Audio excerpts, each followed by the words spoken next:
So let us start. Good morning, ladies and gentlemen. My name is Jānis Karklins. I'm Assistant Director General of Unesco, in charge of communication and information. And I would like to warmly welcome you to the workshop on free flow of information and social networks, the role for democracy and social participation.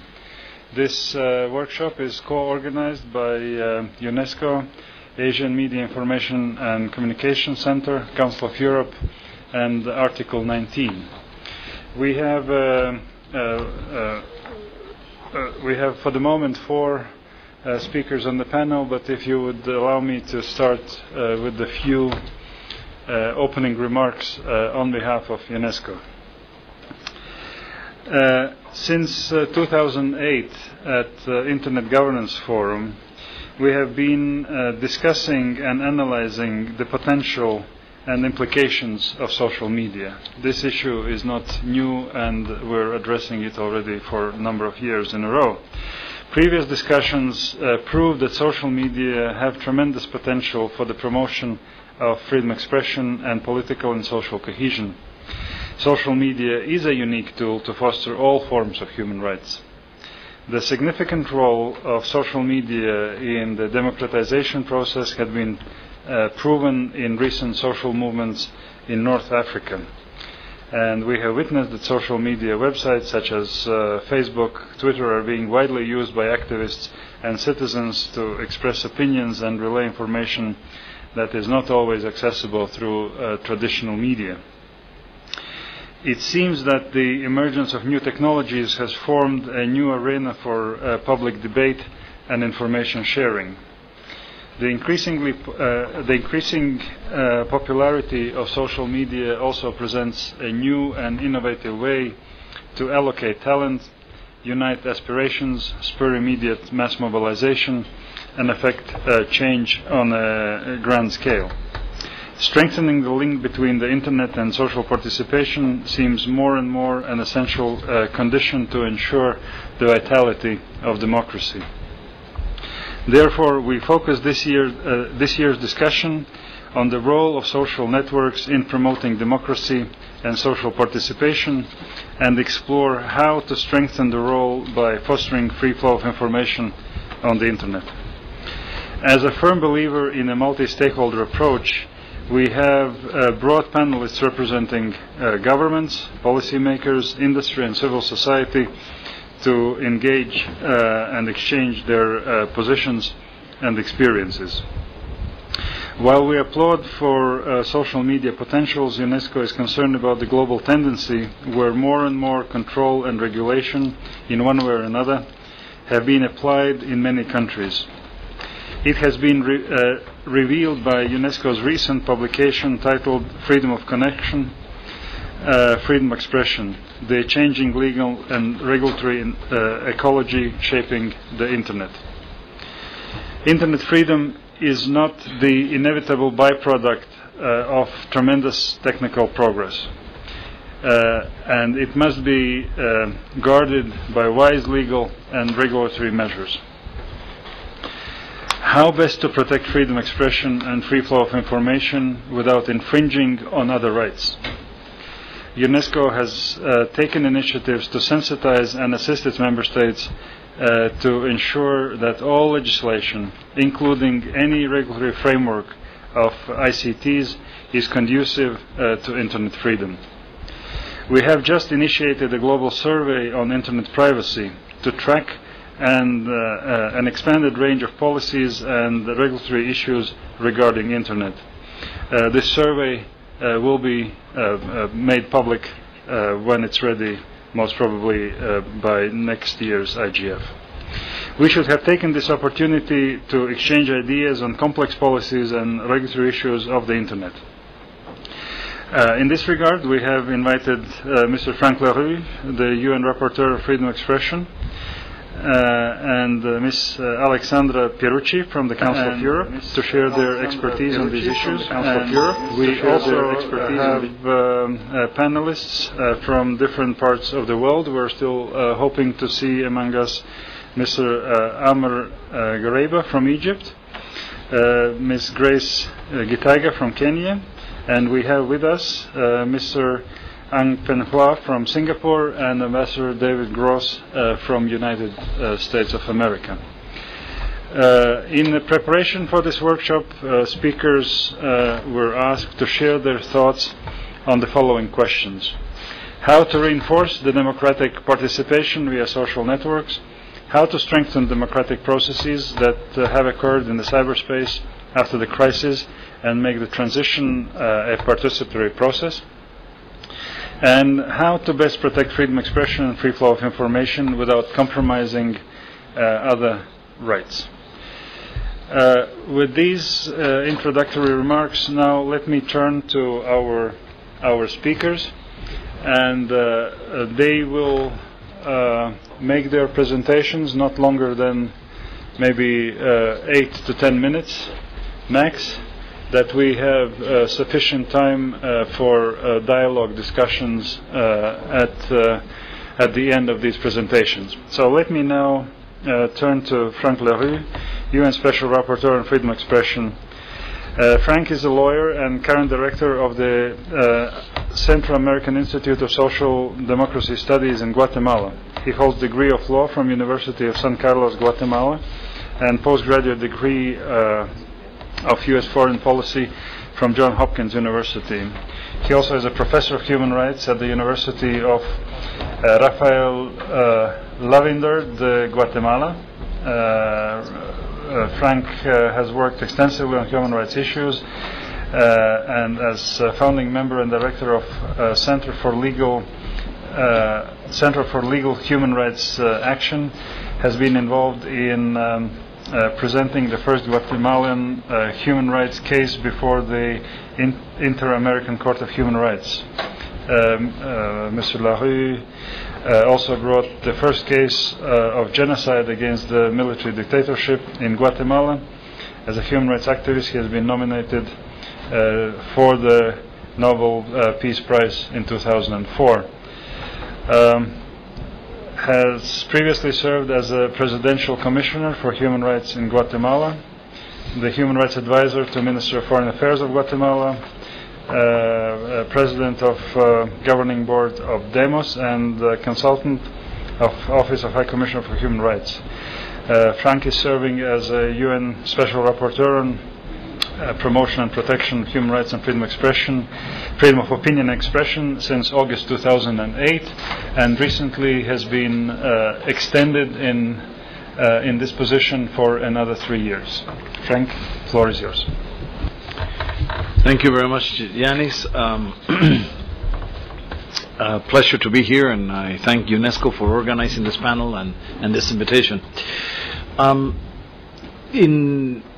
In my recent report to the Human Rights Council on June 3rd, and in my upcoming report to the General Assembly, which will be presented to the Third Committee on October 20th, I developed the concepts of freedom of expression over the Internet. And I do not pretend to be an expert on the Internet, and as a matter of fact I'm not. My whole purpose was to bring in the human rights focus and the human rights perspective to the technical issues of Internet.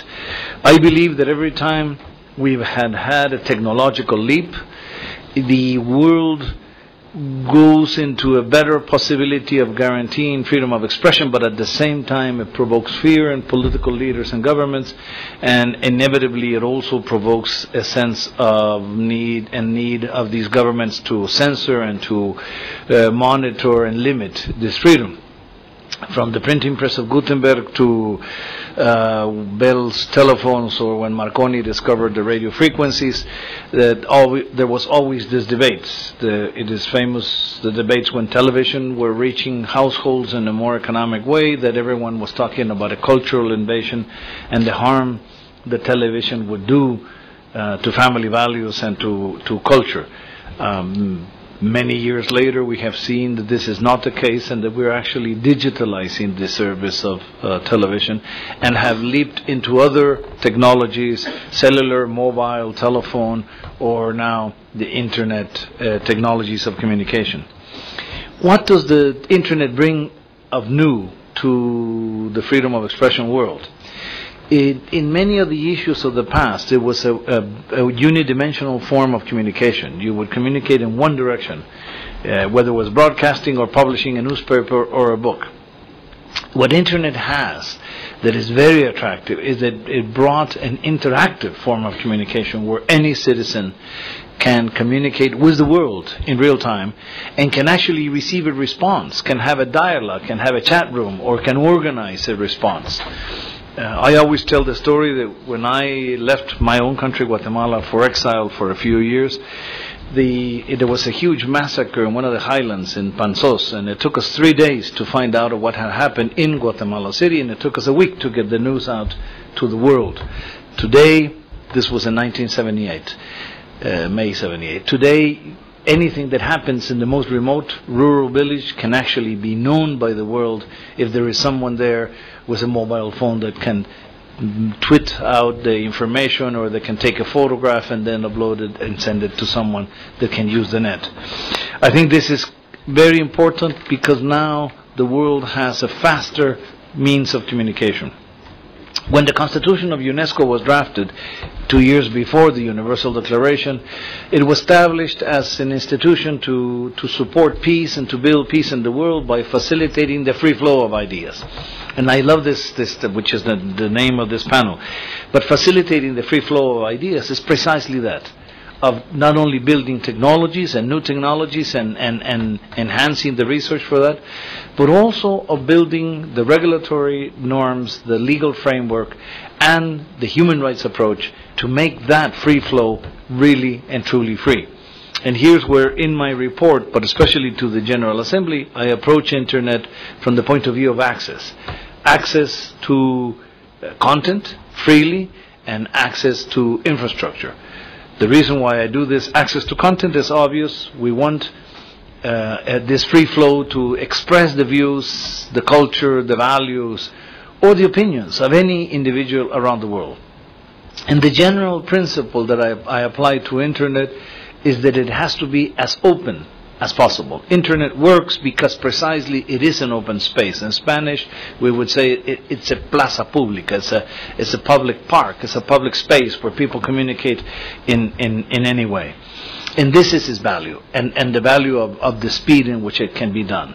The more we limit it, the more we lose the positive effect. And here's where the social networks come in as another instrument developed to facilitate exchange and even organizing. Access to infrastructure on the other side is important because, number one, we need the software, we need the servers. I have worked with people with disability. It is crucial that people with disability be facilitated access to these new technologies. It is crucial that minority groups, whether cultural, linguistic, or religious minorities, be allowed to use their language, their script on Internet. And it is also crucial that population in extreme poverty also have access. Interestingly enough, Internet is a necessary instrument to combat poverty. So there is no need to exclude the poor from this. One of the preoccupations I express in my report at the General Assembly is that we have to interpret the Millennium Development Goals, goal number 8 is specifically of transfer of technology into the Internet technology, and not only between the developed world but the developing world, but also within every nation itself, where access to Internet does not become the privilege of a small academic, intellectual, or economic elite. This is true especially in developing countries where most of the population still do not have access to the Internet. A very difficult endeavor when not always you will have servers, in very difficult endeavor where you not in all villages you have electricity or even potable water.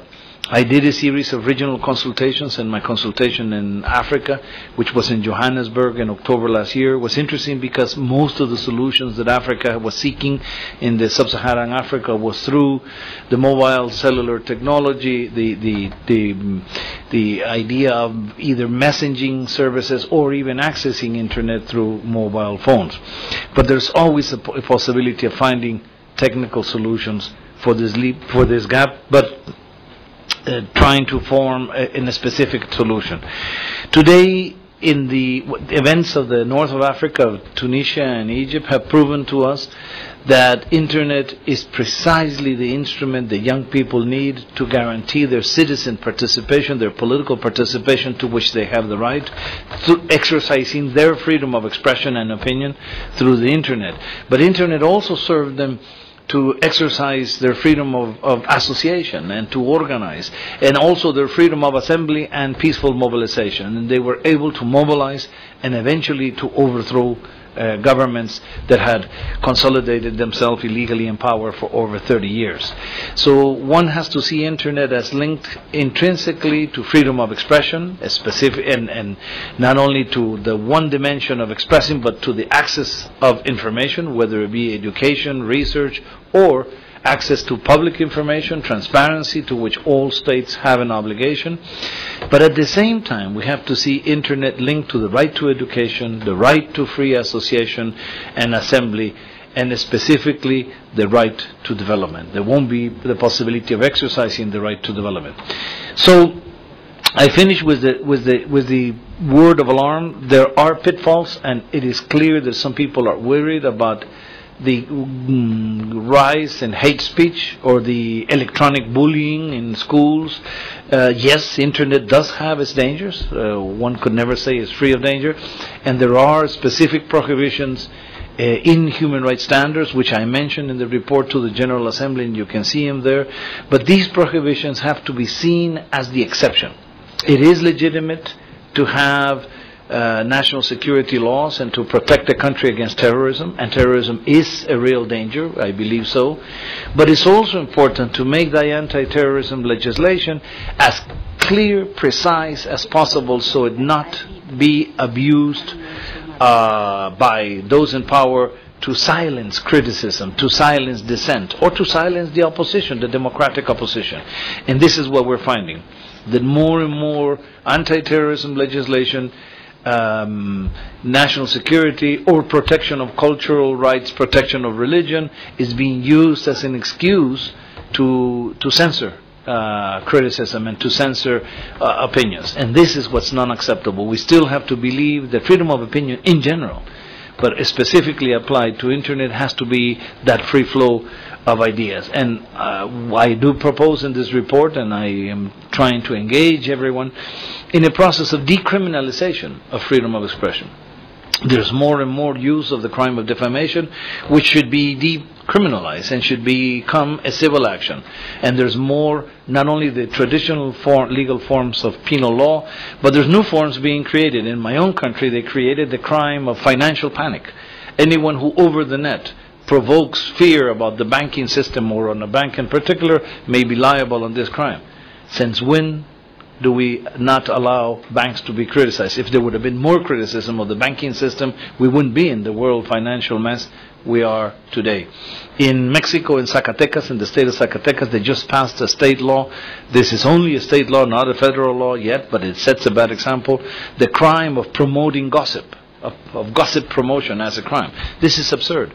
Instead of moving ahead on freedom of expression, we're actually allowing unacceptable limitations. This is the moment when we really have to, if we are going to be effective in freedom of expression, in using internet as a tool of building democracy, we have to begin a campaign to decriminalize and leaving those the use of internet, leaving those exceptional prohibitions that are truly consistent with human rights international standards. Thank you. Thank you, Frank, for this passionate plea and sort of reference to your report to the Human Rights Council. I think that the report itself is publicly available on the website of the High Commissioner for Human Rights, and I would encourage those who are interested to go and look to that report.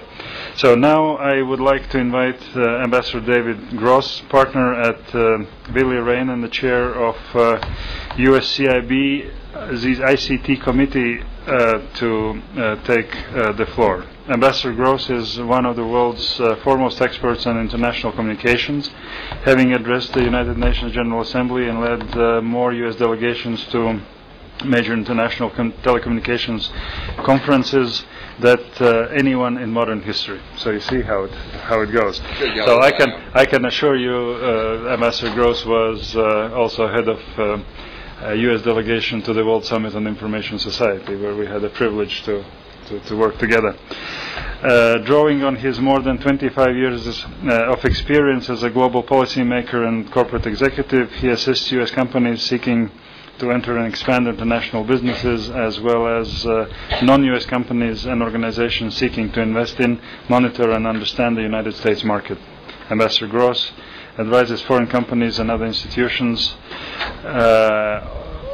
on opportunities and informs clients regarding the International Telecommunications Union, OECD, Asia Pacific cooperation, as well as any other some other international bodies. So, Ambassador, you have the floor. Well, thank you very much, Giannis, and good morning and welcome to everyone. I'm going to try to keep my comments brief, because it seems to me that with a group like this assembled here, the value for everyone will be in the interaction rather than in speeches. But let me just use my few minutes here to throw out a few thoughts and ideas with the hope that perhaps they'll be sufficiently helpful and hopefully even provocative in some regards for our future discussion. As Giannis indicated, I had the great privilege of leading the U.S. delegation, both in terms of the negotiations for Phase 1 and Phase 2 of the World Summit on the Information Society, and to co-head the U.S. delegation to that Heads of State Summit. Those were very difficult negotiations on a large number of issues. In the Geneva phase, the 2003 phase, the U.S. government, together with a number of others, including out of Europe and a few other countries, tried very hard to enshrine in the Geneva Declaration a statement about the importance of free flow of information along the Internet and through the Internet. I unfortunately failed, I believe, in that attempt, and all we were able to do was get what was viewed by those who did not subscribe to the free flow of information the way we saw it to be what they referred to as a balanced approach that was basically a recitation of the Universal Declaration of Human Rights. In the second phase of the summit, come on in. We could probably back up on this side as well. It's good to see that the free flow of information and freedom of expression is this popular that we have standing room only.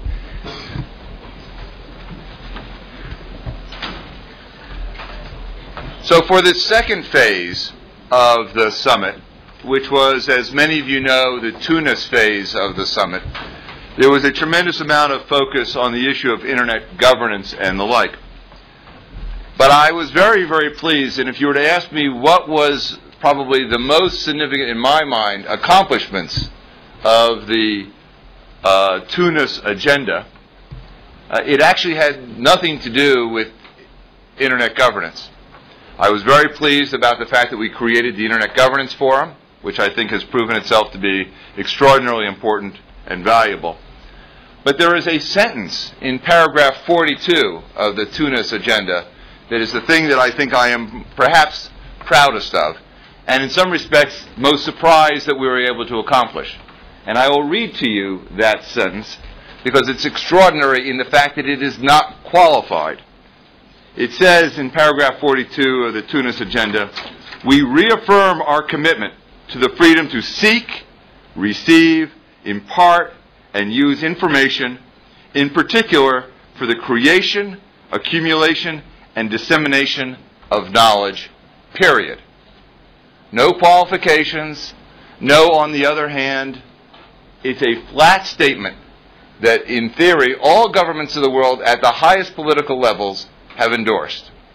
Now, I will quickly tell you that one of my disappointments has been recognizing this as a non-binding, there's no legal authority in the sense of you can't take anybody to court to enforce these provisions, which is true of all of the statements in the WSIS. But that is a statement that I'm disappointed has not been more aggressively used by governments and by civil society and others to put pressure on governments to do that which they have promised to do in this statement. So we will see. I will say, when I had the honor of being the U.S. ambassador responsible for these issues, I was quite aggressive in using this statement in my discussions with many governments around the world, many of whom are not considered to be at the forefront of freedom of expression. So I leave you with that one thought. Let me give you a couple of others. I learned here, after I arrived in Nairobi, and having discussions with the Kenyan government officials, a remarkable statistic that I think will comfort you and also perhaps even surprise you the way it has surprised me. Frank talked a little bit about the transition from voice to internet access through mobile phones. Here in Kenya, a country that I think arguably is somewhat typical for developing world countries, 90% of the new mobile phones, 90% are smartphones. This means that of the approximately 5 billion plus people who have mobile phones, we will see a very short period of time that which we have been predicting for many years, which is a tremendous uptick in the ability of people not only to communicate directly through voice and SMS, but directly through the internet and to have access to the internet. Now, for that to happen, and for that to happen effectively, both in the developed, but in particularly in the developing world, you cannot have effective access to the internet unless you have effective, broadly based distribution of the infrastructure, which Frank touched on a moment ago. The infrastructure does not happen by accident. There are a variety of ways in which infrastructure can be distributed. But do not take for granted the fact that you will have access to the internet just because you have a phone or just because you have a PC. It is critically important that all governments who seek to promote the free flow of information at the same time promote an environment that allows for the private sector and, where appropriate, governments to make the investments to connect their people to the internet, to have access to broadband, to do the things to ensure that people have that capability. For those of us who are old enough, we look back over the last 10 and 20 years and see a remarkable shift in terms of people's access to information. That has largely not happened by accident. That has happened because of extraordinary technological changes that have been encouraged in many countries, but not all, by appropriate incentives to make investments, appropriate incentives for education, appropriate incentives for distribution of that infrastructure. It is critically important that we not take this for granted. As you all know, technology is constantly changing. The so-called digital divide is not a static thing. And therefore, it is critically important that when you talk about human rights, when you talk about the free flow of information, of the critical importance of freedom of expression, you do not lose sight of the fact that this is a multidimensional piece of a set of issues. It's not just the rights. Your rights are valueless unless you actually have the connectivity. And you need to be able to work on what it ensures that to happen. And so you have to, it seems to me, we all have to be careful in how we articulate these issues. I'm not very purposely going to talk at the moment, hopefully during the discussions, about the often discussed tension between privacy, free flow of information, security, and Frank touched on that briefly. Those are well understood tensions. And those are tensions that happen in all countries and are decided in different ways, sometimes appropriately, sometimes, in my mind, inappropriately. My point is a different one, however, which is when in the discussions that you have, do not lose sight of the fact that your rights of freedom of expression, your rights that are often referred to as human rights, are only as good as your ability to have access. And the access, by pushing prices down artificially, gives you a short-term benefit but harms you in the long term, because you do not get the incentives to make the investments in future technologies, in future communications, and ultimately in connecting everyone. Those are critically important, and those are the issues I think that we need to address as well. Thank you. Thank you, David, for this, for your thoughts, and some of them I fully share. Some of them I tend to not disagree completely, but I think that there is also, on top of infrastructure, there is also content, and without content, infrastructure is not serving its purpose. That's why it's a symbiotic relationship. Yeah. But I just wanted to make the point that if we focus just on the content, we lose sight of the other half of the coin. Yeah. So it's clear you're very much in IT business. So it's well understood. So thank you, David. Now I'm turning to Professor Ang Peng Hua, Chairman of the Asian Media Information and Communication Center. Professor Ang Peng Hua is a director of the Singapore Internet Research Center at the Wee Kim Wee School of Communication and Information in Nanyang Technological University in Singapore. He is an author of a publication, Ordering Chaos, Regulating the Internet, which was published in 2005. His teaching and research interests combine the law and communication, touching on internet governance, censorship, and the social impact of media. His articles have appeared in the International Journal of Public Opinion Research, New Media and Society, Cyber Psychology and Behavior, as well as trade publications such as Asian Wall Street Journal and the Singapore Straits Times. Ang is also chairman of the regional non-for-profit media organization Asia Media Information Communication Center, AMIC, which is a co-organizer of this workshop. Professor, your 10 minutes. Okay, yeah, thank you, Yanis. And my talk will build on what David had just mentioned about the critical role of infrastructure. I have 18 slides, but I'm used to having a tough audience. I teach some undergrads, so I will finish in time. Okay. Given the time I have, I thought I should begin the conclusion.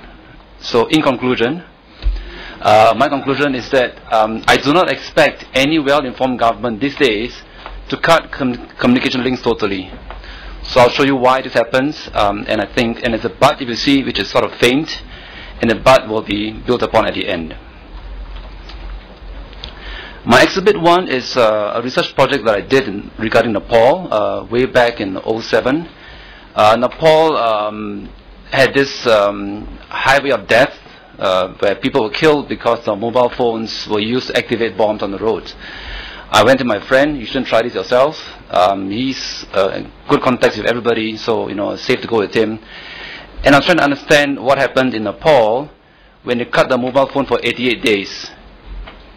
The mobile phone was cut for the prepaid side. The postpaid was postpaid subscription. Postpaid was cut for a shorter period, but the prepaid was cut for 88 days. And most people in Nepal use the mobile phone in prepaid form. And demand was so high, as you can see, I put up the number there, that when they opened for registration, for 2,000 cards, 2,000 SIM cards, 4,000 people lined up, with the queue starting at 4 a.m. That's me at the rally. And actually there are 3 other stars of Marxism. There was Mao, there was some other people, so anyway, it's me there, yeah. Complete with this rally of soldiers, and I had to wait for like 6 hours to watch these dancers before I could talk to the people I want to talk to. One of the hazards of research in a remote area. So finally I got to talk to Prachanda. He's on the right. That's me, no, the middle, sorry. I'm on the guy on the right. The left is the interpreter. We walked through this place. It's like, it reminded me of some scene from CSI, some of those, drug cartel kind of movies where everybody has a gun except the good guys, So I'm the guy without a gun. And then Prachanda eventually became the Prime Minister of Nepal for a period. His own little politics, but speaking at the UN there. So for my research of that, what happened in 88 days, it's a bit complicated to get into, so I will just cut it short and say that they cut all communications for about a couple of days, 2-3 days, totally. Not even a landline was available. No landline, no fax, nothing. So in the first few days, the people I talked to said that they estimated that 75% of all business transactions were affected. So basically your economy went into an immediate recession. Good. So businesses adapted by hiring more workers, to confirm transactions, was the money in, this guy ordered, he paid the money. And then businessmen, when the landlines was restored first, they restored gradually, businessmen sat next to the phone to get, these confirmations. So 75% of all business transactions, not business, but business transactions was affected. Secondly, and this was a bit of a surprise, small businesses were more affected than big business. Okay, and this was a surprise because I thought that the big business would be affected. And the reason for the small businesses being affected was this idea that we in communication call a placeless place, meaning that the mobile phone can be used as a sort of a place because all you do is you call this person who has this mobile phone. He doesn't need an office, and typically it's the small traders, electricians, plumbers. Oh, the battery went dead. Does somebody have a plug to this? Plumbers, hang on, I need, can you get my laptop? My laptop there? Yeah. Sorry guys, exciting parts are now missing.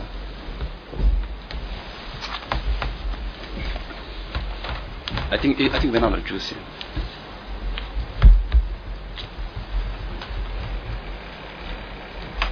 David, you're right. You can see the importance of connectivity. I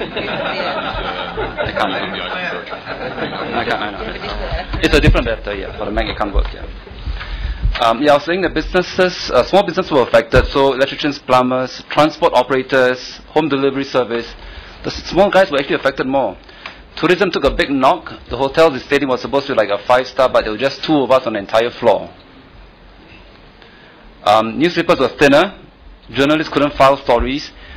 Many people dropped in at the homes of the journalists and editors to find out more information. And my editor friend says there was a lot of, quote, chatting on the streets. Now, this is an important point I'll come to in a bit. Chatting on the streets. Health and emergency services were affected. A cardiologist I interviewed, the cardiologist said that he had 4 patients who died in 88 days because he gave the patients' families his mobile phone number. And the idea was that when the patient was in trouble, the patients would then call, the patient's families would then call him, and he would then tell them what to do. And because they could not contact him in the 88 days, those patients died. My conclusion was that the cut in mobile phone actually made the citizens angry and undermined the king's political support. And of course that led eventually to the king's literal downfall. Okay, now, I actually have a butt in black now, okay. And I have a photo of Navid Hasanpur, which I don't know, but, good guy, I guess. He has a paper titled, Media Disruption Exacerbates Revolutionary Unrest. Media Disruption Exacerbates Revolutionary Unrest, Evidence from Mubarak's National Experiment.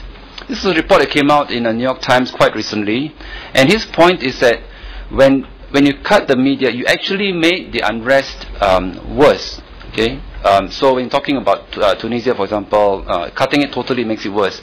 He has 3 reasons, 3 results from cutting the communication links nationwide.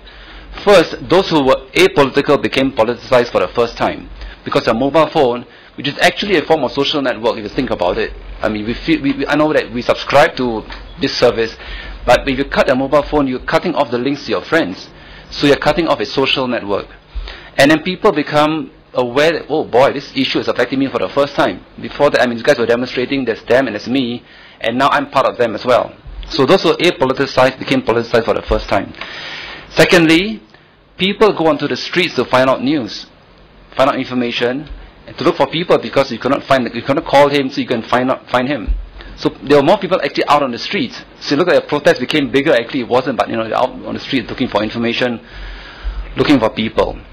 The third point, and this is kind of interesting, which I had not thought about, is that when you cut the mobile phone links and cut the communication links, the leadership of the protest becomes decentralized, meaning that you actually have more leaders and more clusters, whereas before you could pinpoint where the leaders are.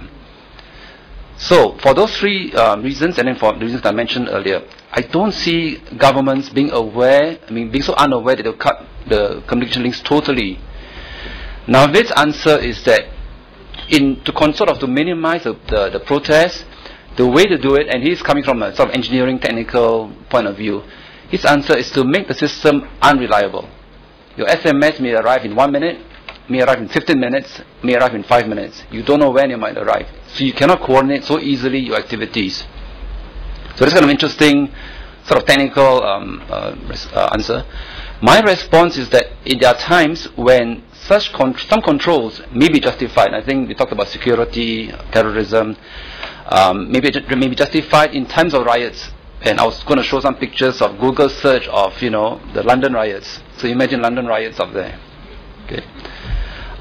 But I think that the restrictions must be reasonable, and so this is kind of the final answer to the question of how do we make this social networks more democratic, given kind of the constraints that I expect to be placed on them. I think that there should be clear time, manner, and place restrictions. That means that those restrictions should be for a period, very well defined for a period, in only those places where there are riots, okay, and in places where there may be what the US would call clear and present danger. So only when it's very clear there are riots going on, you cut the links in those places, and only those places, and not even when you cut, because people's lives may literally depend on that link. It should be maybe make it unreliable as opposed to a total cut. And finally, I think that the restriction should be should be made with the awareness of judicial review, meaning that courts should be involved in the process of determining when these restrictions should be put in place. And I think that's an answer to being a democratic process. Okay, thank you. Thank you, and for your presentation, and sorry for this technical glitch. It was not planned at all, believe me. So no conspiracy in this sense. So thank you. Now I'm turning to Ms. Alessandra Pierucci from Council of Europe. Alessandra works in the Council of Europe Information Society Media and Data Protection Division. She's currently dealing with protection of human rights with regard to social networking and social engine providers. Coordinating consultation process on this topic at the Council of Europe among member states and partners. She's involved in the modernization process of the Convention for the Protection of Individuals with regard to automatic processing of personal data, otherwise known as Convention 108, that she already had the chance to follow in her previous quality of national expert. Alessandra has a strong data protection background, being a staff member of the Italian Data Protection Authority for several years. Alessandra, the floor is yours.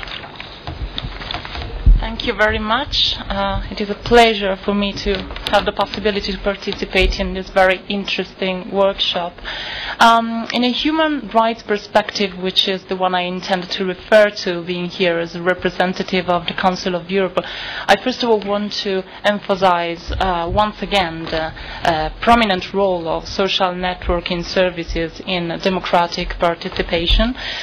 We all know that social networking services have become a precious tool for expression, for communication among people, for mass communications too, and that this complexity basically confers social networking service a great potential in terms of exercise of fundamental rights, in particular freedom of expression. At the same time, I think that we also have to be aware of the risks and the challenges which may come from social networking. Of course, not to demonize them, not at all.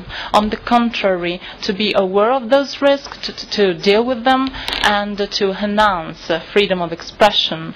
I think that we have to be aware of the fact that freedom of expression and right to private life may be challenged by an unconscious use of social networking.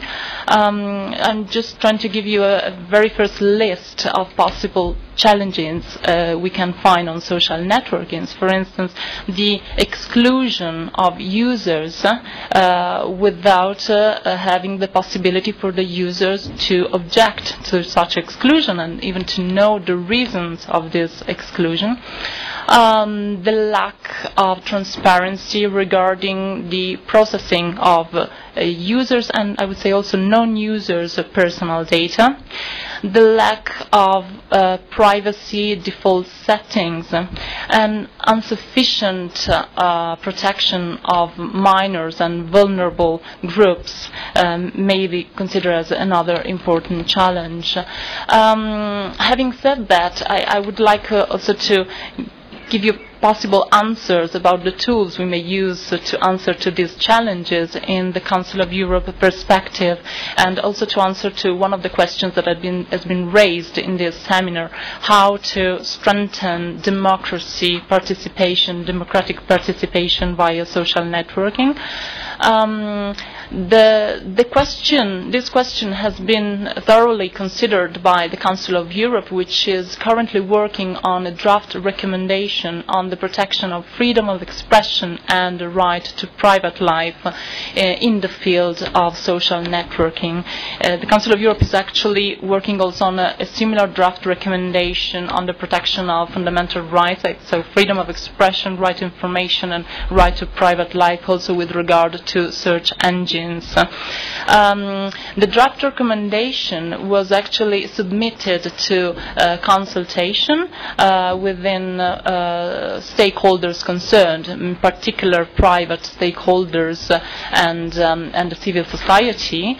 The idea will be also to create some guidelines for social networking providers, which may serve as examples for self-regulation. I would like to mention the solution which has been considered by this draft recommendation, which has not been adopted yet, but it is at quite an advanced stage. I can say that we maybe expect its adoption in early 2012. So, first of all, the Council of Europe perspective emphasizes the need on working on awareness raising as regards freedom of expression and access to information. We all know that social networking services offer the possibility to both receive and impart a huge quantity of information and share it with a huge quantity of people.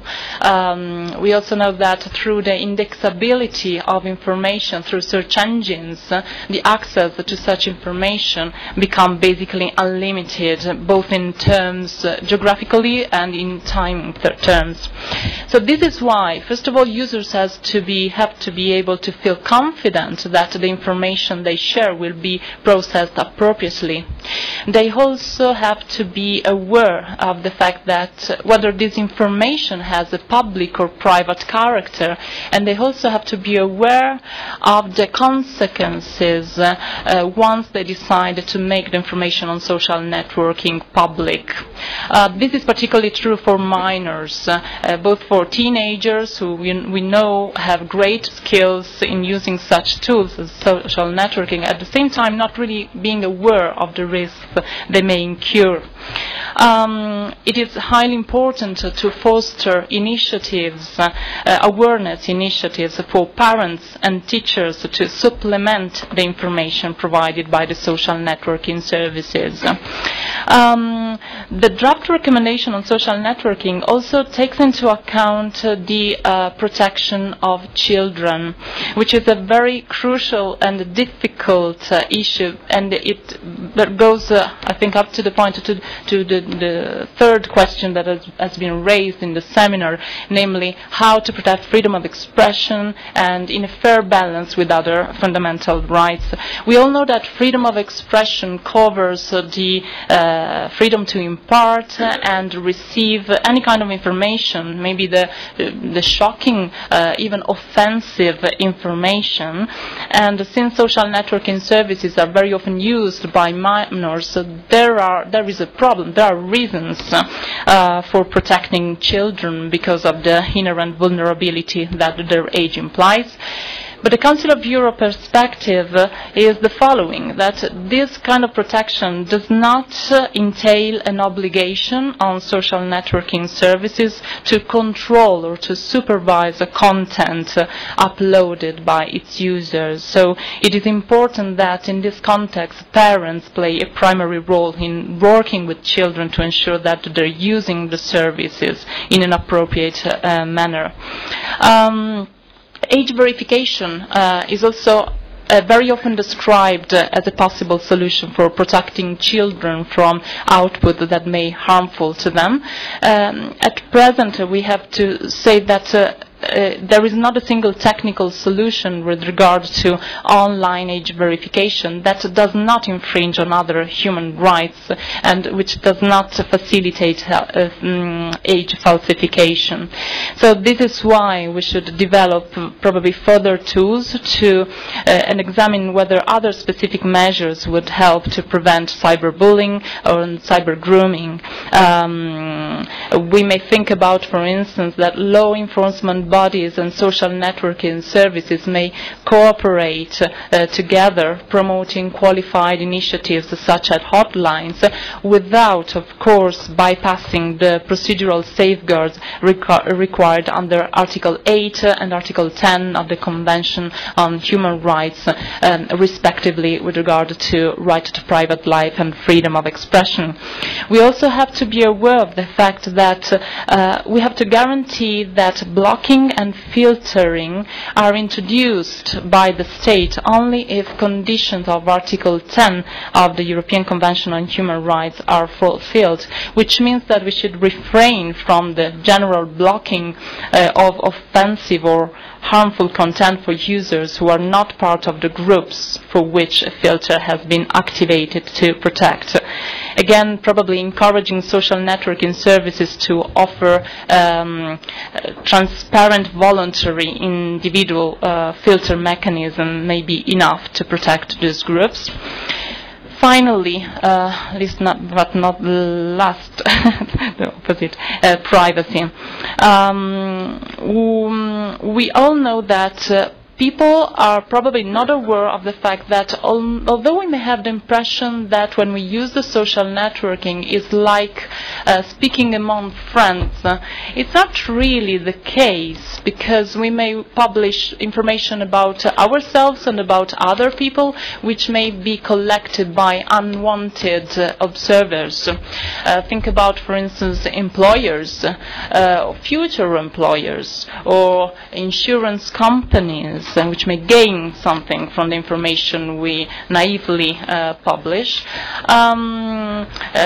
About employment, for instance, we all know that most of the companies by now, when they have to recruit people, the first thing they do is to look for information about them on social networking. There may be also a problem that these unwanted observers may be not only private parties, as the ones I have just mentioned, but also law enforcement bodies. We all know that in offline world there are procedural safeguards which regulate the gathering by law enforcement agency of information about citizens. I think we should consider the same kind of procedural safeguards for social networking. To conclude, I'd just like to mention some possible tools for protecting privacy. Social network providers should first of all respect data protection rules and not process personal data beyond the legitimate and specified purposes for which they have collected it, and seek consent from users whenever they intend to go further on the processing of the personal data users agreed with. Then it is important that social networking services create a default setting that limits access to self-selected friends or contacts. So users should be able to make an informed decision about how to grant access to a larger public. the use of techniques, particularly invasive techniques, should not be activated by default. We all heard about the discussion this summer about photo tagging and facial recognition. It was hot issues in the summer. And also social networking services should address data protection and security issues at the stage of the conception of their services, with a view to strengthening security and users' control of their personal data. Finally, I am finishing. Again, awareness raising. I think that users should be informed about the processing of their personal data and their rights they can exercise in a language which is understandable. I think my time is finished, and I hope that I gave some useful suggestions. Thank you.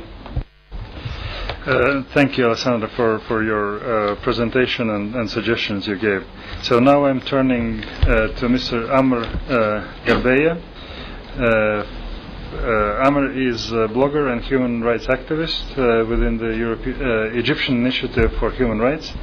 He has been arrested several times during the events, and he specialized in ICT tool development, as far as we know. So, Amr, your 8 to 10 minutes, please. Thank you. Let me start by outlining the basics, the 3 different uses where people can socially use the internet, and they're quite straightforward. Or how people use technology to communicate, and then I will tell you about my recent personal experiences in Egypt. There are 3 main uses for the internet in terms of how people communicate. 2 are very straightforward. One not so much. The first one is the one-to-one relationship. So in this way, the internet is a replacement for the parchment, for the posted letter, for the telegram, and so on, for the telephone call. And the second, the internet plays a one-to-many role. It's a publishing platform, and it's a replacement for the printing press and for the radio and television broadcast. These are very straightforward, but for some countries, another role the internet can play, the many-to-many role, becomes very significant. And I argue that in some countries, such as obviously the Middle East, Turkey, Egypt, Tunisia, some countries in Latin America, Iran perhaps, where people don't have the freedom and the right to organize in physical space, the internet becomes an alternative for organization, and those countries, although not very much in the global south, but they are not also in the north. So they're not Switzerland, but they're also not Swaziland, for example. And this third mode of using the internet would take me directly to Tahrir. I belong to a loosely knit network of people, citizen journalism, and activists who work on free culture, citizen journalism, and movements and support movements against torture and for other human rights causes. And when the internet kill switch was used in Egypt, there was only one ISP that still worked, mainly because the stock exchange, one small ISP that supported the stock exchange and other government agencies, and one person in that network of journalists and bloggers happened to have that connection from that particular ISP. So what we did is that we split the team in 2 places.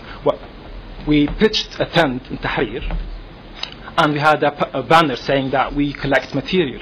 We realized that with the media blackout, with the internet blackouts, there is so much now that of footage and video and pictures that people are taking, that we need to get that out as soon as possible.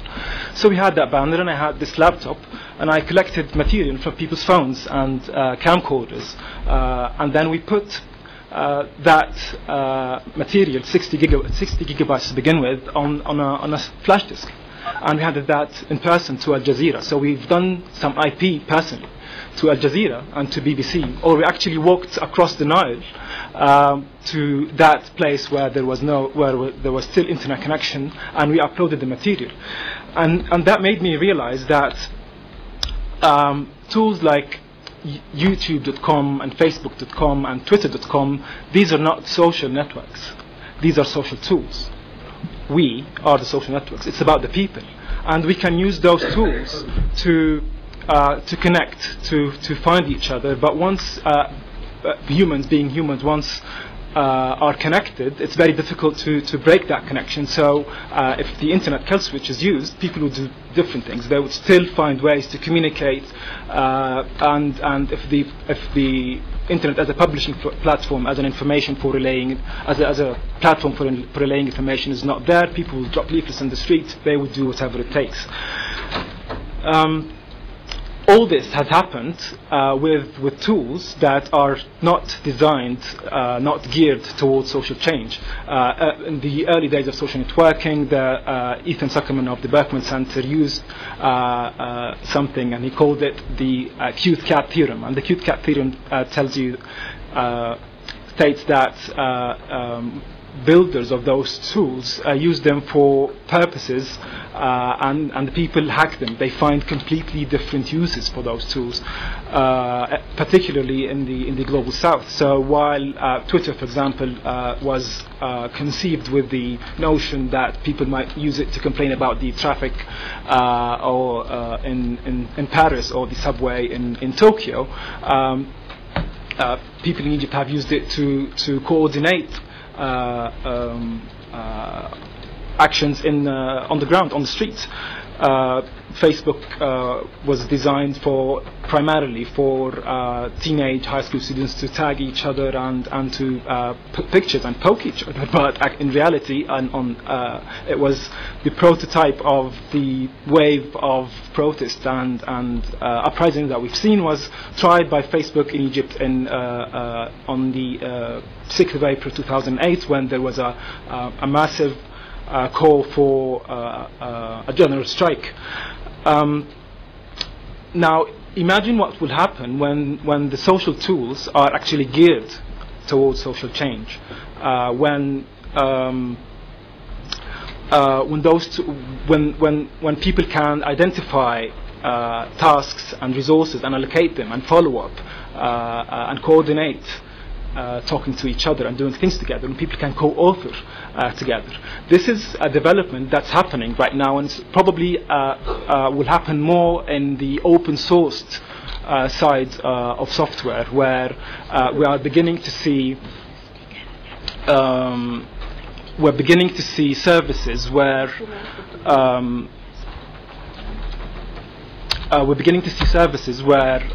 those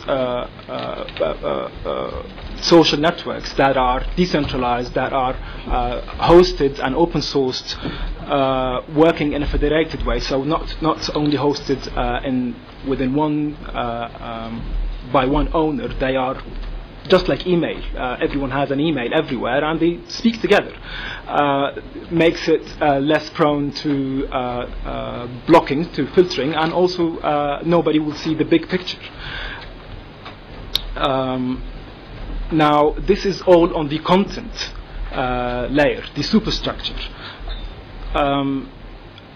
On the base layer, on the infrastructure layer, we're also beginning to see developments in the wireless mesh networking, and that those are networks that have no nodes that are very central to them. The entire network would operate without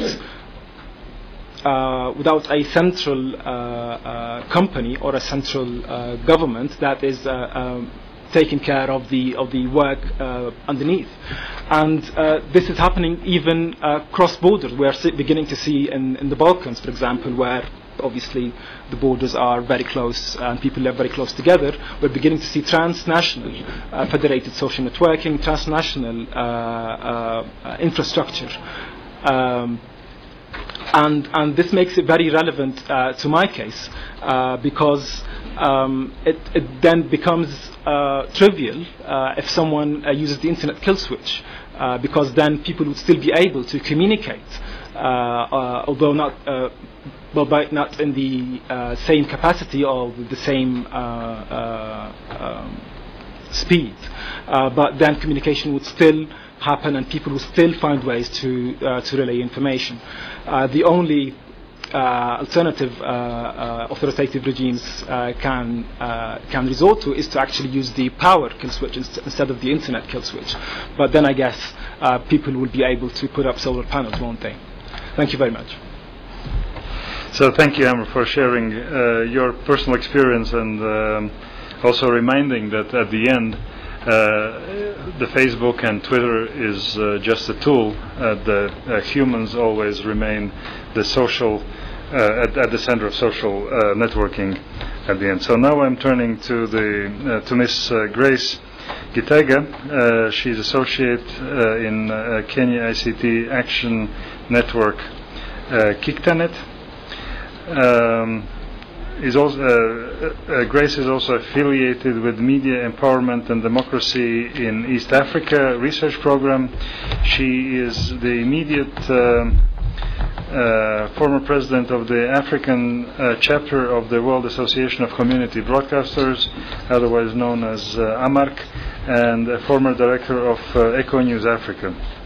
Grace is a Fulbright Humphrey Fellow and holds a BA in Communications and a minor in Community Development, a Master in International Relations, and currently is a PhD candidate in a joint program of the Institute of Development Studies of University of Nairobi and Roskilde University in Denmark. Her study focuses on the communication and digital inclusion. Grace, the floor is yours.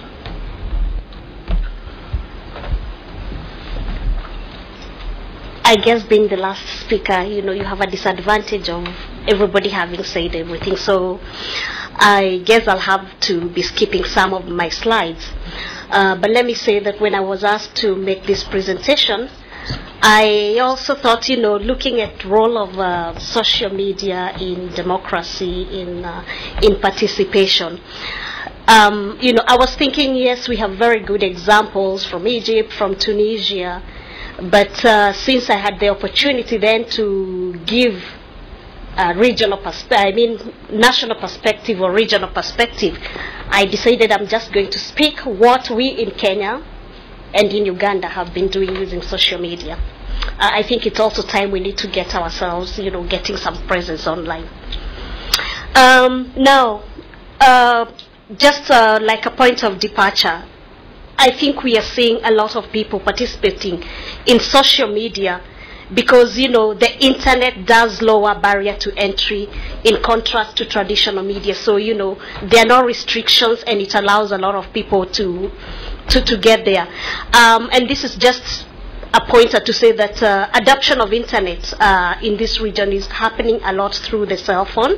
And for example, in Kenya, we are, as the last report that was produced, the first quarter of this year, said that there are already 22.3 million mobile subscribers in Kenya, and an estimated, I think it's now 9 million internet users.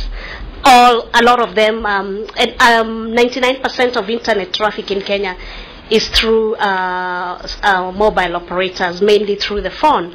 So we are seeing that phones are not just tools for voice communication and short messaging, but they are being used for generation, storage, and transmission of multimedia content. As a matter of fact, I've been doing some work with some young people in some informal settlements, and they tell me they would rather not eat, but put that money in a phone and be able to access Facebook, but mostly to chat. Now, social networks are among the most visited. YouTube, Facebook, Twitter are among the most visited in Africa. Statistics showing that YouTube, uploads of 35 hours of video every minute.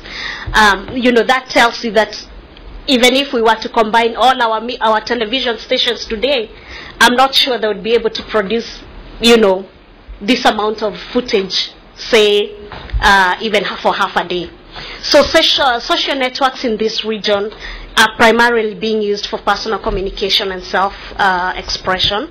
However, the personal becomes political when people use that media to address critical, oppositional, or taboo issues publicly. And I want to give examples.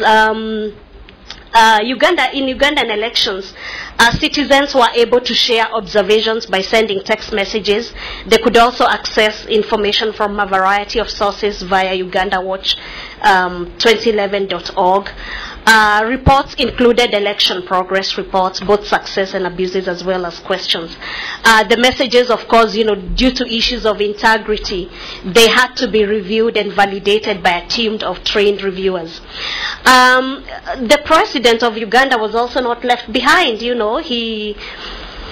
People received an automated message just like they receive in the US from Barack Obama and Michelle Obama, give me a vote. So they got that message, this is Yoweri Museveni, vote for me. But then after the elections, a group called Activists for Change ran a campaign called Walk to Work and Hoot for Change that aimed to mobilize citizens to walk or hoot against the government inaction on the spiraling food and fuel prices. And a lot of you remember seeing the opposition leader in Uganda being arrested. Actually, people associate the walk to work. They thought it was a campaign that started with him, but it was really a citizens' campaign that people were mobilized through text messages, through Facebook, and they would be told what to do. Now, close home in Kenya, we have what we call Bunge la Mwananchi. This is Swahili, which means People's Parliament, and it is a pressure group that organizes and engages in issue-based politics online and offline. As a matter of fact, because I think Facebook has a limit of 5,000, they have, I think, already 3 pages now of followers. So the group has a website. It has a Facebook group, it's on Twitter, and it's on YouTube platforms. It does organize a lot of, a lot of concerns. For example, just getting people to contribute. What though has not emerged is whether those, how some of the comments, whether they are being utilized. What I do know is that though they have been able to go to the streets, get people to go to the streets. We also have one called the Unga Revolution. Unga in this country means flour, staple food from corn flour. And again, this was founded on Facebook and Twitter, and its activities are largely organized and communicated on social sites. The most successful being protests on high food costs, and of course we had a scandal of the Minister of Education, and there were protests. There were 16 days of protests to just show that they were not happy. We also have something called Ugatuzi. Ugatuzi is also Swahili, which means devolution. And this is a budget tracking tool that was initiated by Social Development Network, an NGO. And it's a collaborative platform for grassroots communities to proactively engage in public resource management. So the tool ensures accountability from government and parliamentarians by providing information and a means for communities to ensure efficiency in service delivery.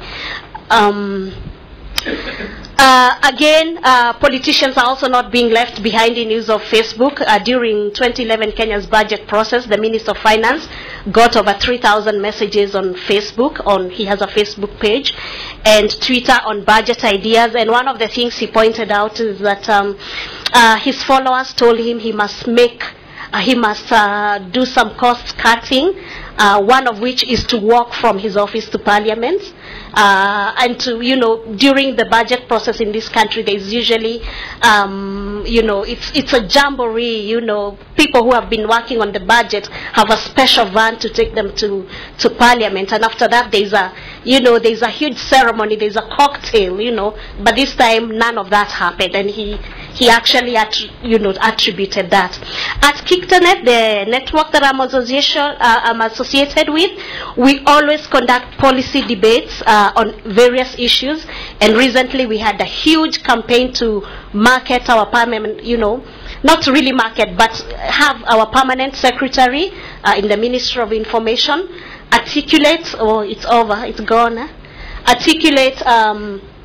articulate what he would do for this country if, for example, his constituents, who happens to be us, asked him to vie for elections, and we had a 1-month debate where, you know, he just articulated that. And what happened is that some of those debates again were carried on Facebook, so the debates continued on Facebook. Some are still going on because somebody will pick the thread and pick up an issue on Facebook.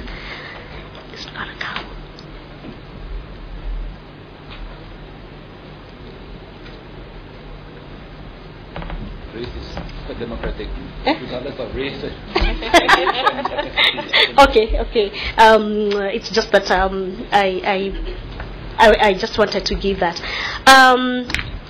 So what we are seeing is that the social networks, they are actually allowing people to generate content, people to contribute to ideas, and now more than ever, ordinary citizens can actually talk on what they think that they need.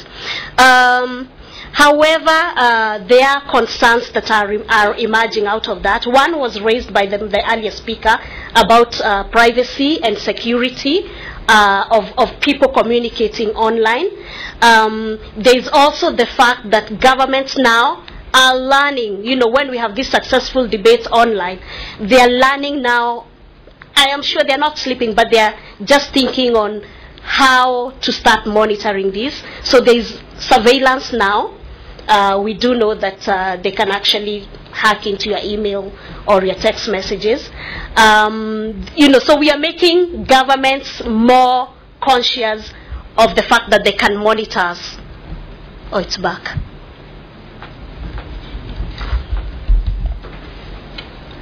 It is back, but your time is close to over. Yes, but I just did, I'm almost done actually. So I'll just go back to, because I have one point that I need to say. The fact that it also, they are allowing for crowdsourcing, for example, the example of our finance minister. And so we are looking at crowdsourcing as a sort of a form of outsourcing some of the work to the crowd. So concerns. There is also the issue of integrity of information, user-generated content. How genuine is it? How legitimate is it? Because if you consider, vis-a-vis media, it is not subjected to any journalistic code of ethics. And then, of course, I talked about government surveillance and filtering. And there's also the other concern when you put your information on Facebook. Today you are 18 years. In 10 years, you'll be 28 years. You will completely have shifted the way you think.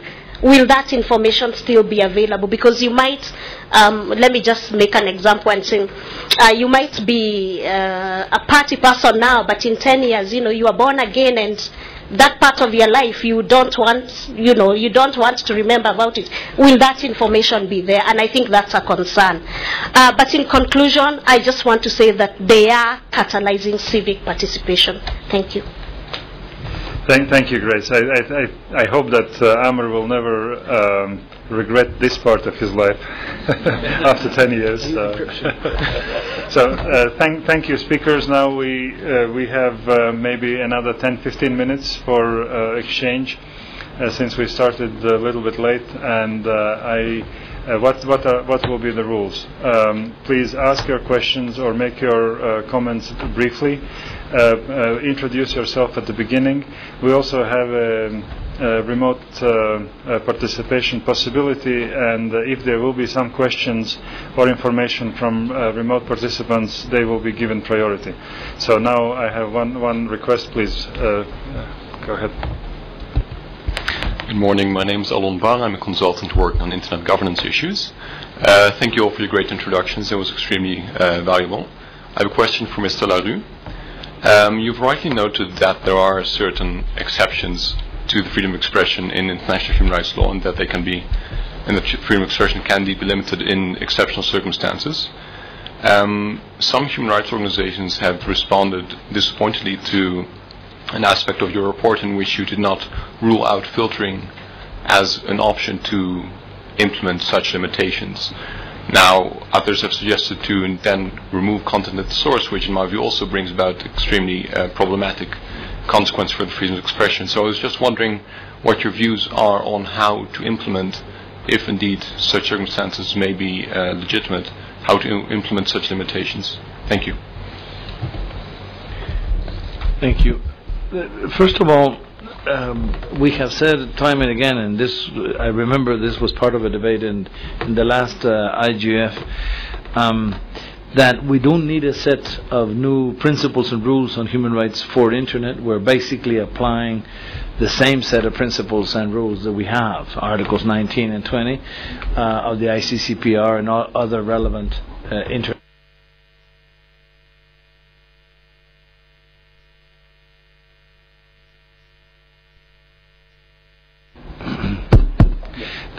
This is important because the idea of some elements of hate speech that are forbidden in Internet are also forbidden in written media or in broadcasting.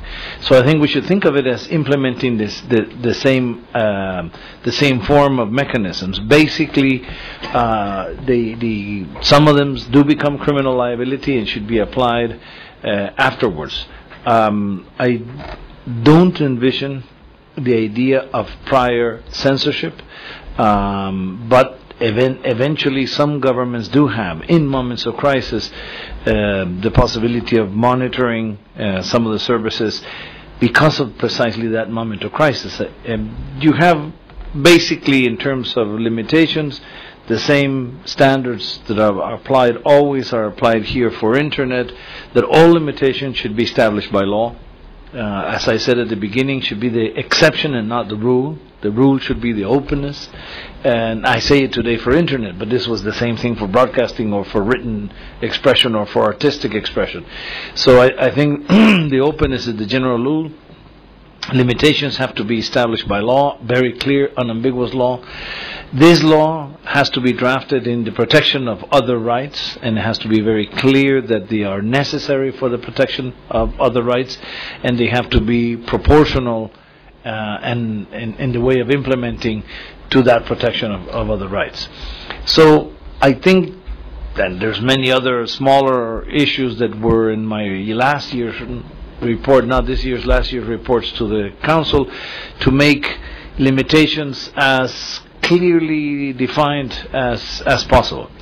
Now, what happens, for instance, the example that I always put was child pornography, which essentially in Europe that was a big debate, and we drafted a position for the European Council, the Council of Europe. One of the issues in child pornography is that states look very easily at the blocking websites, and that is a very simplistic solution, which is not really a solution.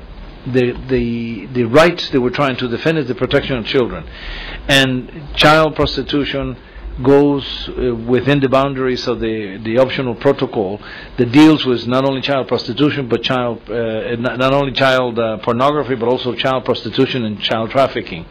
And my feeling is that the proactive obligation of the state to protect their children, more than blocking websites, is actually to investigate organized crime that deals with trafficking of children, that deals with promoting child prostitution, and then will use child pornography. So yes, I have nothing against blocking a website that carries systematically child pornography, but I do believe that the state has a different type of responsibility, not only the idea of censoring a message, but actually of investigating and protecting those rights. So thank you. So the next speaker is here. Hi, my name is Jack. I'm from the Association of Progressive Communications. Sorry, I have to kneel down this way. I actually really appreciated some of the discussions that happened this morning. I'm sorry that I came a bit late, but I wanted to say that especially around the issue of the already heavily regulated realm of sexual speech and content. And I think Amir spoke earlier about in some countries the internet becomes a very key organizing space. I would argue that actually it's a very key organizing space in all countries, because you will find that there will be particular sections of communities who are unable to access other kinds of public spheres because of the multiple discrimination they face due to their identity. And this is especially evident when you look at it from the perspective of gender and sexual identity. And I think the way that we've been approaching sexuality on internet governance issues has always been on the mode of protection and panic. And I think we need to move away from this and look at it from the from the framework of rights. Because as Grace was talking about, a lot of people use the internet to chat and to have conversations. And this is not just to talk with friends and stuff. It's very critical in the formation and constitution of your sense of self in the society that you live in. So the principle of what should apply, the limitations that should apply offline to apply online, I would approach very, very carefully, because it is precisely the internet being this very key space that is not available elsewhere that needs to be protected and promoted. Thank you. Frank has now some thoughts to think about. So I will take 3 questions here. So 2 from here and 1 here. So you start, and so that leads us to the end of the session. So please. I'm Ramanan from the Tata Group in India. Internet and mobile communications is really spreading big time. But I didn't hear any of the speakers speaking on the importance of education. Most of the users are young, children from schools, as well as colleges, youngsters from colleges. And what are the initiatives, if any, that you are aware of that promotes education? Because with freedom comes responsibility. And this is not something that can be policed or enforced. It has to be taught. Are there any thoughts on that? And how can bodies like the UNESCO play a role in this? Okay, thank you. Janet Hofmann, Social Science Research Center, Berlin. I'd like to comment on Ang Peng Hua's suggestion to cut internet connection or make it unreliable in response to riots, as the London riots. When David Cameron, the Prime Minister of the UK, suggested exactly that, to connect internet connection, this suggestion was received with strong opposition, both in the UK and in other European countries, on the grounds that this would violate human rights. On more general terms, I would say that we must be careful not to undermine the empowerment potential of social networks that are sort of facilitated, enabled by human rights in the first place. Thank you. So thank you, Janet. Please. Good morning. I'm Nermin Saadani from the Egyptian Government Ministry of Communications, Director of International Relations. I have actually several comments and reflections, if you allow me, on the discussion, and I will start by the very first slide of our colleague from Singapore, where you mentioned that no rational government or well-informed government could take a decision to cut the internet. And in order to maintain that, and based on our own experience in Egypt, as Amr has mentioned earlier, you have to put laws and regulations in place. The cutting internet in Egypt was done according to Article 67 of the Act of Telecommunication and Law. And this specific article and the whole law of communication is now being reviewed by the new cabinet in an open process and in full consultation with the civil society and private sector and all interested partners, to make sure that there will be no other articles in the future that will give any agency, whether security or whatever, the right to cut the communication without having like a real reasoning why to do so. This is why, for example, when the Prime Minister of UK has mentioned the idea of cutting the internet in London or in UK, that was met by fierceful opposition from the people. And our experience in Egypt, actually, I would say, the percentage or the statistics as numbers, the number of users on Facebook, for example, in January was only 9%. And people went down the street in Tahrir Square, as Amr was mentioning, in millions and millions, just to see what is happening there in Tahrir after the internet was cut. So even when they took this horrible decision of cutting off the internet, it brought up the versus or the opposite decision, and people went out more and more, and it was the people who was behind all this kind of thing. But as well, I would like to reflect on earlier interventions about the content and the local content that we can have Egypt has, of course, as we all know, and other countries face the same problem, illiteracy. We are about 84 million of population, and not all of us speak English, or not all of us even can write or speak Arabic in appropriate way. And this is why new initiatives is now being in place, and I call upon Unesco actually to work with us even more on the local content, to develop software and applications and so on in local languages, Arabic, Chinese, Russian, or whatever, to have or to mobilize more people and awareness and capacity building to make people educated more about their rights. The very last point, and I will conclude by this, online ethics, I would say.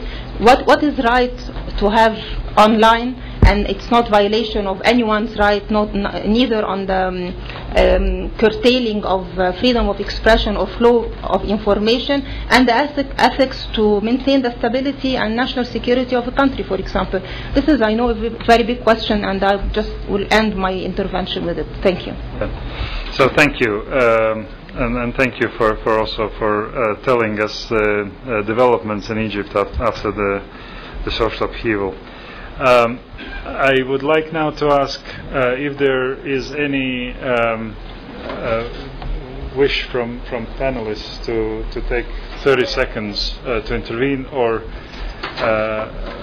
would you like to respond to some remarks you heard on your intervention? Just 30 seconds. First to Jeanette. Well, actually, in my presentation, I had a slide repeated, which is I was afraid of being misunderstood. Exactly. So too bad the second part didn't kind of appear, where I say that, and it was quoted correctly by our friend across there, that no well-informed government now would cut communication links. That's my view, because you then make the citizens, very angry at you, and the instances of government being toppled by the cuts.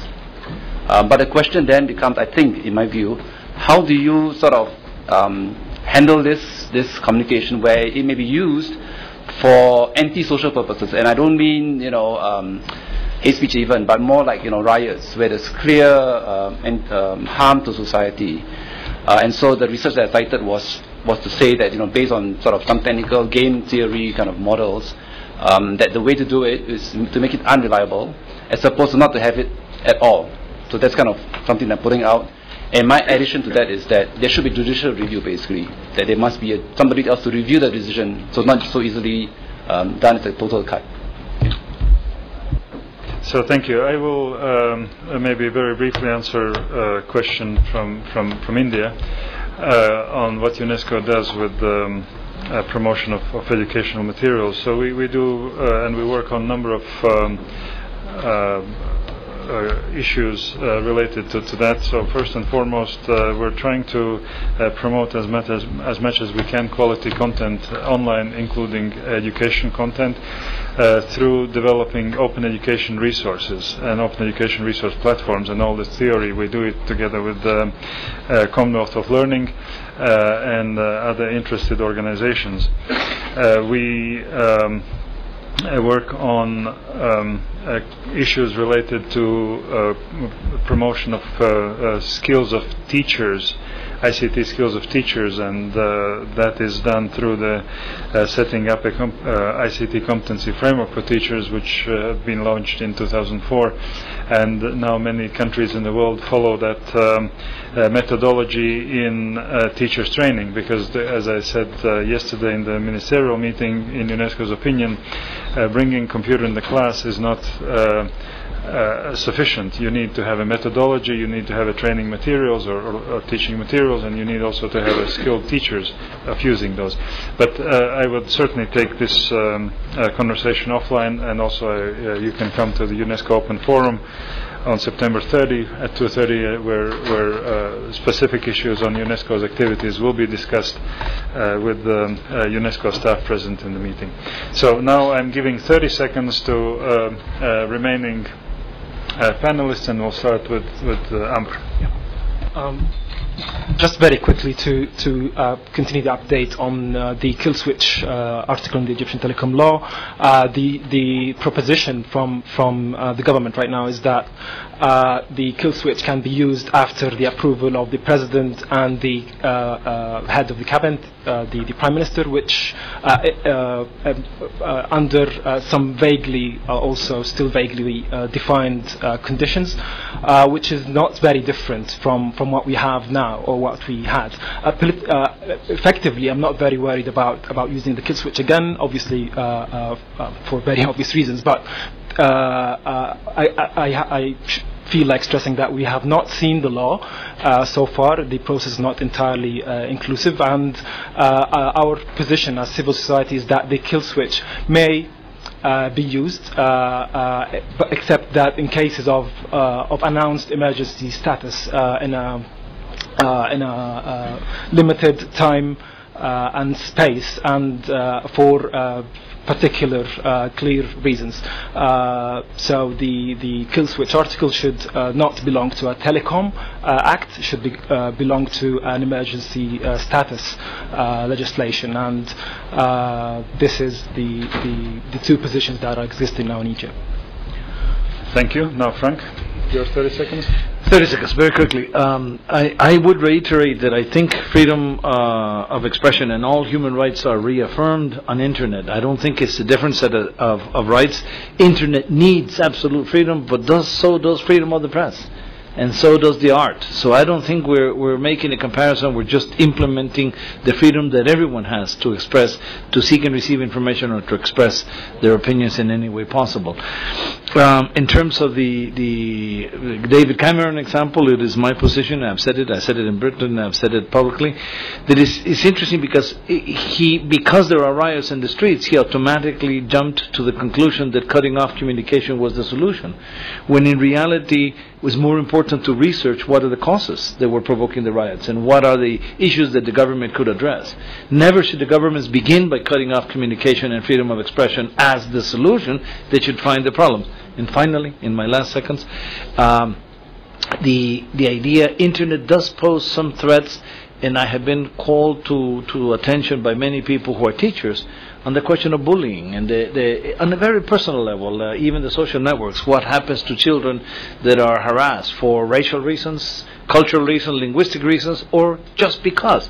And I think here's where we have to bring another obligation of the state. I believe freedom of expression is a proactive obligation of the state, and here's the obligation for education, for prevention, for what Unesco calls the promotion of a culture of peace as a preventive alternative instead of censorship or blocking messages. So thank you. I would like to thank all panelists for sharing their views and experiences with us and with the audience. I thank all of you for being present in this workshop, so many of you. I think that discussion and presentations were interesting, and all the materials will be placed on the website of IGF, and we will do also on UNESCO website, as well as a transcript of this session. In concluding, I would like to say that for UNESCO, promotion of freedom of expression will remain a very high priority for next years, and we will concentrate on issues related to freedom of expression of the Internet as the issue which needs certain reflection, because practices and new experiences occur every day, and we need to reflect on them and to find the right answers to all those complex questions, including also how to address issues in different judicial systems if one or other case is coming from a different country. So there are a lot of complex issues related to use of Internet and social media. We will continue doing this, and certainly without any hesitation I can give you a rendezvous meeting at the next IGF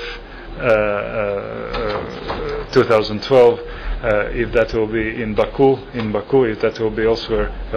Thank you very much indeed, and thank you. If you want to follow UNESCO, then the next workshop organized by UNESCO will be in room 14, and will be on the economic presentation of the study of economic aspects of local content creation. Those who are interested in local content, warmly welcome to room 14 in 10 minutes.